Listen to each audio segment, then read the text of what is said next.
My name is Aaron Marazzi. I'm here to talk to you today about the hospitality industry, tell you a little bit about myself, give a crash course on what it's like to work in the restaurant industry, as well as give you a couple things to think about if you're any young professional wanting to build yourself a career. First on that list is going to be opening my notebook. Any good professional has a notebook where they're writing plans for themselves, they're writing checklists of all the things they need to do to get ahead on their day. Writing notes is the number one sign of a good chef.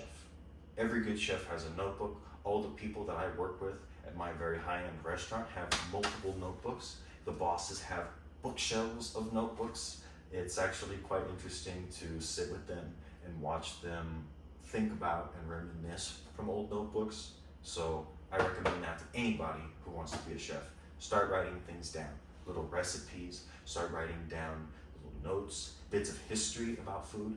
Knowing food history makes you sound so cool to everybody around you. So if you're a real chef, get in on food history, okay? We're gonna talk about pros and cons, right? Everybody knows a pros and cons list. Pros of being in the restaurant industry, no matter what position you're in, is you're around food. And if you love food as much as I do, that's a blessing. You get to eat and try lots of new food. You get to be around the food, get to give an experience to other people, right? When you go into a restaurant, you get fed, you get wined and dined, you get treated with a lot of care and hospitality, right? That is the essence of what we do, and that's all centered around that food. Next, there's lots of options in the food and beverage industry. Servers are more like salespeople. Cooks are more like artists or craftsmen.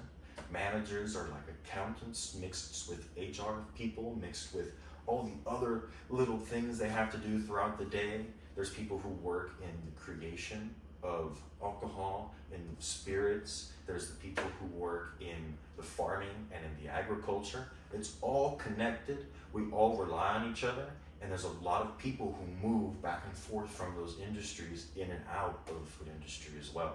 So when you're thinking about, I love food, I love to cook, I love to be around food, I love to be around people who are enjoying food, I like to cook for people, I like to curate and make dinner look beautiful for everybody. If those are the things that are going through your mind, think restaurant industry. If you're thinking more about creating food or having an experience where it's farm to table, maybe you get more involved in another essence, maybe you in another facet, in another manner, right? Let's also talk about it being a place where you meet wonderful people. Chefs are very interesting. I've never met two chefs that are exactly the same. The same goes for people in the front of house. Front of house people are often very charming. They're a lot of fun to hang out with, and they're also very diverse, right? I work with people who are 80 years old from foreign countries. I work with people who are 17, 18, very young, entry-level people to the fine dining industry. We all get along, we all work together, you know, as best as any group of people can, right? There's not a lot of places you can say that you have a huge age group. You have a huge diversity of people from different cultures, from different ideas, from different parts of the world where food is different. Food is appreciated and consumed differently. And I can't say I've heard of any other place where you get that experience, but in the food industry. The restaurant industry in particular is a global industry. There's restaurants everywhere. If you want to move, after you get up to a certain level, you can move. You want to learn what it's like to cook in Asia, you can move to Asia. You want to learn what it's like to cook authentic pasta in Italy, you can move to Italy. You can do these things. There's opportunities for you to do these things, especially if you start early in school. There's a lot of programs that let you cook abroad. So if traveling is something that's on your mind, you can make it possible as a chef. It is just one of those things. It's going to take some time. You're going to have to put your work in and really become one of those people who has enough skill to travel the world, learn some other languages as well.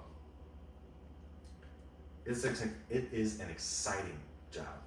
I love being in the middle of a dinner rush, running around, fixing little details. Hey chef, don't forget to order the fish. And it's 9:30 p.m. and the order is supposed to be there at 10 o'clock. And there's all of these different things running around all the time. A chef never sits still. A chef's always busy, and the whole team works like a machine. It's absolutely one of the most thrilling experiences. It fills you full of energy when it all starts working correctly. So if you're a thrill junkie, you might also be a restaurant person. We're going to talk about a little bit of a reality check, right? We're talking about traveling the world. We're talking about having options to do anything. Let's talk about some of the realities of this. Being a chef is a lot of hard work. It is a lot of hours. It can be physically dangerous at times, right? You have lots of equipment that's very hot. I once worked with a pizza oven that just with the natural power of burning wood could get over 1,000 degrees Fahrenheit. You have to talk about being prepared for dangerous situations. You need to know fire safety. You need to know how to take care of yourself in an emergency situation. You need to learn to be safe with that razor sharp knife that you want to work with. All of those things need to be some of the first things you learn. It's so good to learn to come over here to the stove and make a fancy risotto, to learn how to cook pasta perfectly or fold dumplings exactly right so they don't pop open when you steam them. But if you don't know how to hold the knife correctly or put out a fire if something happens, you're not really a chef. You have to have everything put together. And in all honesty, we touched on it a little bit, you're gonna have to put some time in. Yes, getting your education in food and beverage like I'm doing right now. I have my associate's degree. I have 2 years done. I have another 2 years that I'm working through to get my bachelor's. Right now I'm at the College of Southern Nevada. It's a community college here in Las Vegas where I live and where I work. That puts me ahead. I work, I'm able to pay for my school just by working because I've been able to slowly over time build myself up. I started working at Little Caesars Pizza. And when I was working at Little Caesars Pizza, I was working really hard, and there was this guy who owned a food truck. And he saw me working hard on the line. He saw me, doing my best to make things correctly. And he called me over, he gave me his business card, and he said, hey, if you really want to learn how to make pizza, well then, I got a better pizza place for you to work at. Working hard, putting your time in, writing your notes, double checking your notes, making recipes over and over, making those recipes that didn't go well over again. From a front of house perspective, learning about the food, memorizing menus.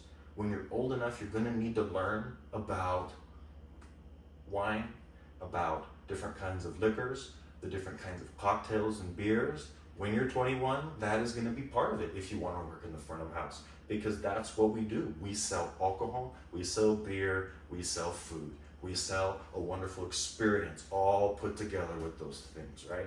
So educating yourself the best you can, even before you get started working, it's gonna be number one on the list for sure. And lastly for you, just a little bit of advice on building a career with balance, right? You have your career life. When you're a chef, you're working 12 hours a day, maybe 14 hours a day in some of those crazy fine dining spots like where I work. You can also have a job that is a chef that has a union, that works 8 hours, they get an hour lunch, they have all their benefits. It's not gonna be as cool and as exciting as working in the fine dining restaurant, but maybe you also wanna have a family and you wanna have time for your family. Maybe you want to pursue your own little hobby. Maybe you want to do something like a YouTube channel. Maybe you want to do something like have a pop-up restaurant. Maybe you want to try having your own little business on the side. Whatever that is, if you work 14 hours a day as a fine dining chef, you don't even have enough time to cook your own dinner half the time. You're going home, you're washing your clothes, you're getting yourself ready, and everything gets pushed off to the weekend. Because I want to be one of the best chefs in the world, and that's what it takes. There's other people who want a little more balance, and that is okay, as long as that's what you decide for yourself. I want you to make those decisions as you grow up and as you watch the world around you. Pay attention to the things that you see the successful people in your life do. Do successful people do everything and have no balance? Or do successful people have a family and a hobby and a little bit of time to enjoy what they work really hard for. Me, that's my personal choice. There's other people, right? We all know people like Elon Musk or other big entrepreneurs who will say they work 100 hours a week and somehow they, had a family and somehow they were able to open another business. Building your balance for what matters to you is what's going to put you ahead of everybody else in this industry and in any other.